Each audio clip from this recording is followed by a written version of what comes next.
Sa iba pang balita, 2 araw na libreng sakay naman ang alok ng LRT2 para sa mga commuter mula June 25 hanggang June 26. Ano ang rason at ang proseso niyan? Alamin sa report ni Catherine Landicho.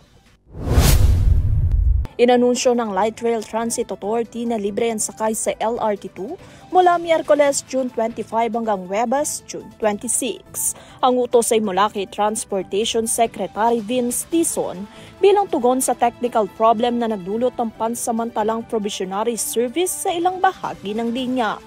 Ayon sa Light Rail Transit Authority, inaasahang may babalik ang buong operasyon ng linya mula Recto hanggang Antipolo bago magtanghali. Para sa mga pasahero ng LRT2, samantalhin na din umano ang libreng sakay habang inaayos ang operasyon.